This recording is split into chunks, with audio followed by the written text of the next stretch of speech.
As I've been speaking about the Buddha's last words from the Mahaparinirvana Sutra, I want to bring it up again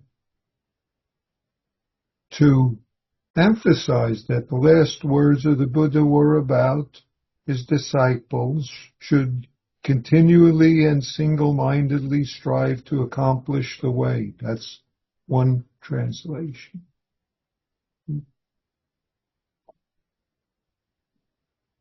So what does he tell them to do? To do that, the last words, keep still, say no more. Just keep still and refrain from speech. In a way, when Joko's teaching about sitting,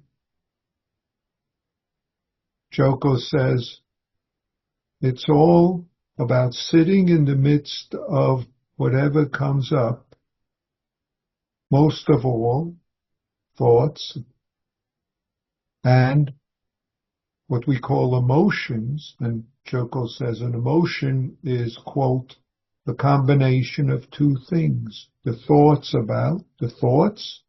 and your body sensation. That's all it is. Except, of course, that we react to it. We become caught in it. And so sitting is just to be the body sensation itself, but without thinking, he says, or without holding on to the thinking. And, of course, one way to start is to notice that, or even label the thoughts. Or we can, of course, always be the feeling, but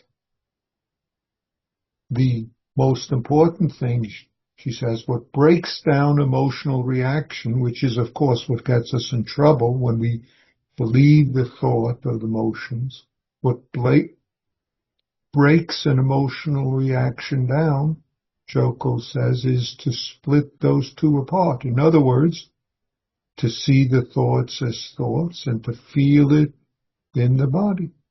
And when we're sitting, what we are is being still and noticing how and where emotions come up and get in the way. Allowing ourselves to develop the capacity, both in sitting and in life, to, quote, to experience the physical part of the emotion, which is the body tension, without the thoughts. To develop this capacity so that we can then respond appropriately. We can refrain from speech about the emotion to ourselves or others. And then if we're sitting, keep still. If we're acting in our life, do what's available, what we see here, there, wherever.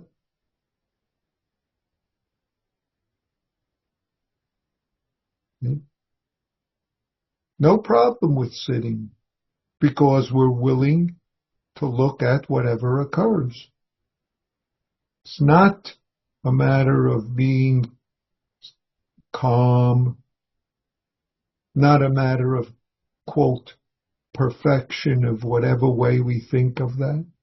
It's being this moment as is, whether it's noticing the thought, emotion, or experiencing it. And what happens? We say it, caught in self-centered dream. We get caught in it and then entangle further in it and do things. What's worse, of course, is do things that are not skillful because we're unwilling to be present in the midst of changes that is life,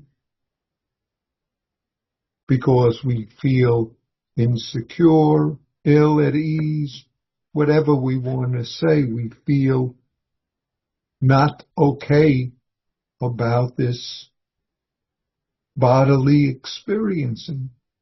And that's exactly what Joko points out and emphasizes. It's not about sitting in perfect, smooth, calm, serene, but rather to experiencing, both in sitting and in our life, exactly as is, so that we can then, when appropriate, respond. When appropriate, we can keep still and refrain from speech, thoughts that we add on. And to notice where we think we should know what to do. Where to notice where self-centered thinking gets in the way of using the mind appropriately, whether in daily life, in activities, or where we're allowing it to be still. That's our task in life. Being able to embrace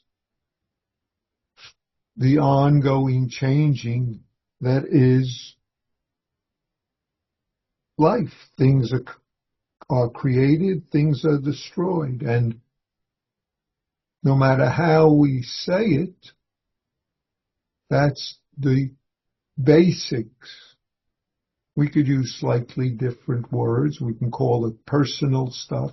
We can call it comments about, reactions to events or memories, things that are going on right now when we're speaking and being with someone, or things that we imagine, whether we're exposed to it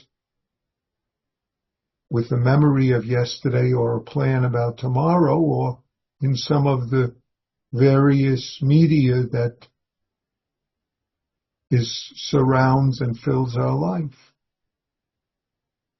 Of course, we call it caught in self-centered dream or self-centered thinking that we want to think about, that we want to plan, that we think will make us better, make life better.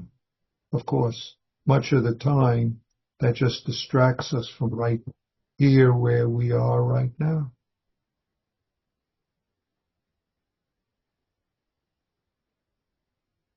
So whether we go to the words of the Buddha, however we translate them, another translation, see that this one.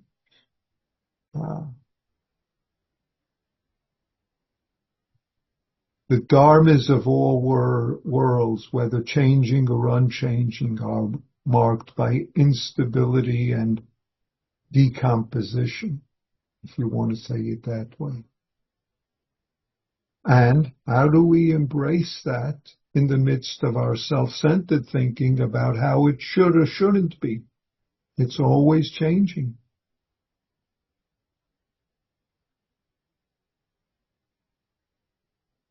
So our thinking about hinders us in taking care of what needs to be taken care of right now. When we're sitting still, what's to be taken care of is to breathe and to notice where we're holding on to tension. Whether in our activities, it's responding to an email, to a call, to a baby crying, or to anything else. Whether it's standing at the checkout line and unpacking your shopping cart, or doing the very same thing online, putting in your credit card number. That's all life is, except when we add on our story about how it should be, that blinds us to what's we're doing, saying, what blinds us to what's called for. And we each have our own specialties where we specialize in our flavors of tumult, of believing thoughts, believing reactions. So each of us needs to become expert at noticing our reactions to the circumstances, inside or outside, which is why we remind ourselves, caught in self-centered dream, holding to self-centered thought. And then our sitting and our life reveals itself as it is. And then all we, each of us, have to do is be this moment. So you say it, we say it, the Buddha says it, reminds us over and over of it in different ways, in different texts.